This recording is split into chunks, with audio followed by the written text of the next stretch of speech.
Olá, pessoal. Como eu havia prometido, estou aqui para nós falarmos um pouquinho sobre a Guerra do Vietnã, né? A Guerra do Vietnã, ela é um conflito muito triste, né?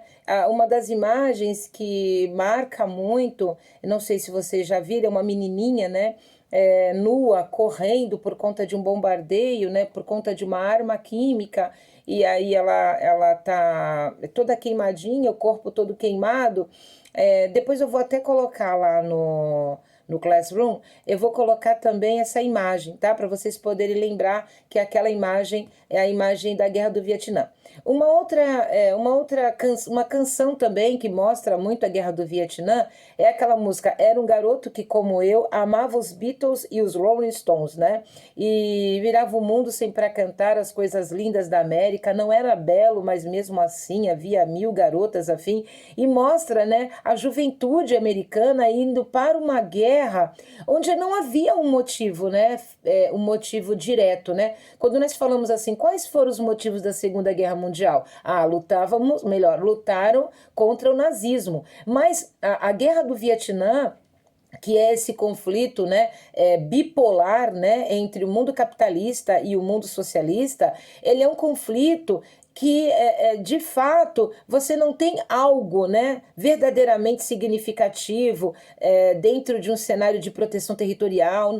O que você tem é uma guerra, né, para observar qual é o sistema econômico e político mais interessante, né? Então, o que nós vamos falar hoje? Nós vamos falar um pouco do Vietnã, entender como é que estava antes o Vietnã, né? Antes do conflito bipolar, né, entre essas duas potências, a União Soviética e os Estados Unidos. Então, bora lá.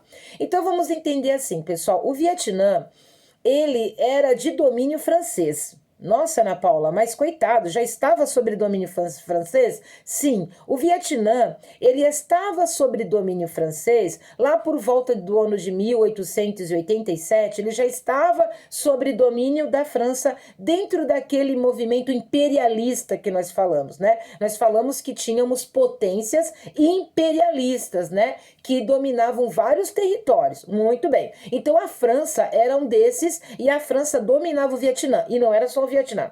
A França dominava também Laos e Camboja, tá? E essa região, ela era conhecida como Indochina, tá? Esse grupo ali de países dominados pela França. Muito bem.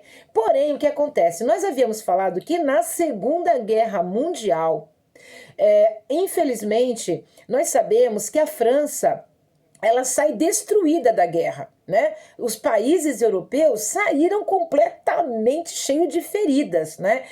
A guerra acabou com esses países e esses países que tinham colônias em outros lugares tiveram nesse momento que abandonar um pouco essas colônias para poderem cuidar de si mesmas, né? Então foi até aquela aula que nós falávamos sobre curar as feridas, né? E eram tantas feridas para serem curadas que a França passou a não dar tanta atenção àquela região que ela dominava, que era Laos, Camboja e Vietnã. E nesse momento começa um movimento do Vietnã do Norte pela independência. Bora fazer independência, porque a França agora está curando as suas feridas da Segunda Guerra Mundial. Bora tentar fazer uma independência. Quem é que vai no final da Segunda Guerra Mundial, onde já estavam ali ocorrendo os movimentos relacionados à Guerra Fria, quem é que vai auxiliar o processo de independência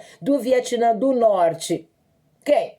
A União Soviética. E a União Soviética chega e fala: pessoal, precisa de ajuda?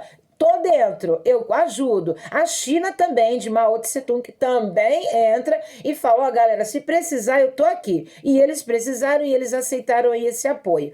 Porém, nós sabemos que os Estados Unidos começam a ficar preocupados com aquele avanço da União Soviética no Vietnã do Norte. E aí a França começa a ser assessorada, começa então a ter ajuda dos Estados Unidos para não perder também o Vietnã do Sul, né? Porém, a França não resiste, né, a tantas complicações internas e acaba abandonando o Vietnã do Sul. Quando os Estados Unidos observam o avanço, né, da União Soviética, a possibilidade da União Soviética também dominar o Vietnã do Sul, ela começa então a interferir ali de uma maneira até positiva. Positiva, Ana Paula?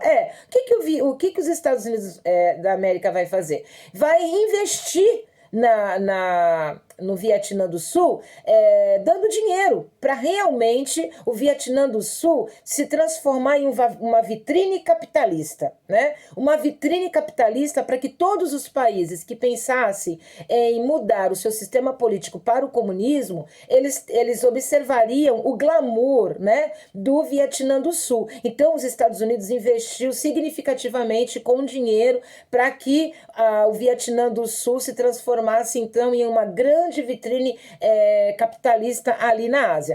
Porém, esse dinheiro que os Estados Unidos estavam mandando para o Vietnã do Sul foi para o bolso de muitos políticos do Vietnã do Sul, os corruptos. E esse dinheiro não ia para a população.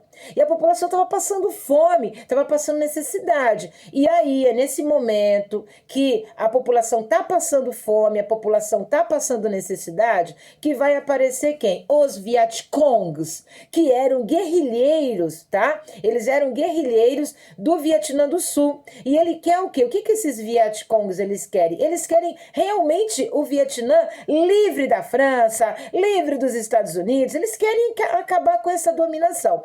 Porém, os Estados Unidos não vai deixar esse avanço acontecer, até porque os Vietcongs também podem aí aderir ao movimento comunista. Então os Estados Unidos vão começar uma intervenção militar significativa. A ONU, Organização das Nações Unidas, promove a Convenção de Genebra no ano de 1954. E ela fala assim, gente, vamos parar de guerra? Vamos fazer o seguinte, olha, do paralelo 17 para cima, União Soviética. Do paralelo 17 para baixo, Estados Unidos capitalista. Legal, legal. Porém, nós sabemos que isso não aconteceu, né? Não houve esse respeito aí da Convenção de Genebra do ano de 1954. E aí os Estados Unidos realmente, né, preocupado com o movimento Vietcong, ele começa então a interferir significativamente no território do Vietnã. E aí começa, né, uma guerra extremamente sangrenta e longa. Foi a Guerra Fria, o conflito de Guerra Fria mais longo da sua história, né, com mais de 10 anos, foi no Vietnã. Né? E aí os Estados Unidos com aquela tradicional guerra, né? Que as tradicionais táticas de guerra, não sabiam que os Vietcongs tinham tamanha noção do território, né? Então essa falta de entendimento do território do Vietnã proporcionou várias baixas para os Estados Unidos, e eles perdiam o tempo todo. Então ele falou assim, então vamos apelar, já que a gente está perdendo, vamos apelar.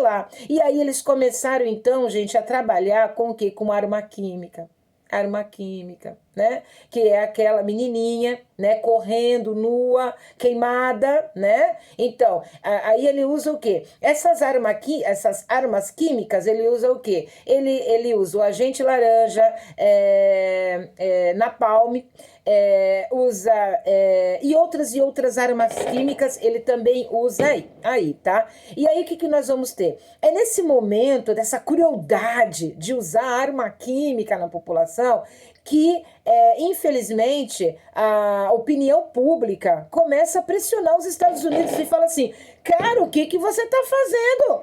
O que vocês estão fazendo, né? E aí também os norte-americanos começam a questionar tantos filhos da América indo para brigar pelo quê? Pelo quê, né? E aí E aí o que acontece? Os Estados Unidos, com tantas baixas e com a opinião pública, né, reivindicando a volta desses meninos, né, o fim dessa guerra horrível, né? E aí o que acontece? No ano de 1973, depois de 11 anos de conflito, o presidente americano diz: realmente estamos derrotados. Acabou, chega, né? Nesse momento eles acabam dizendo: olha, não deu pra gente, bora, chega. E aí o que acontece? No ano de 1976 ocorre o quê? A unificação do território dentro do sistema comunista. Tá? Por quê? Porque foram os Vietcongs aí que resistiram aí, né? Então, depois, no ano de 1976, houve essa unificação. Muito bem? Pessoal, ainda está faltando, né, a Revolução Cubana, do Che Guevara. Eu vou também fazer e mando aí para vocês, tá? Então, assistam, tá? Para que vocês possam entender. Assiste uma, assiste duas. Também se enjoar da minha cara, não assiste também, tá bom? Um beijo.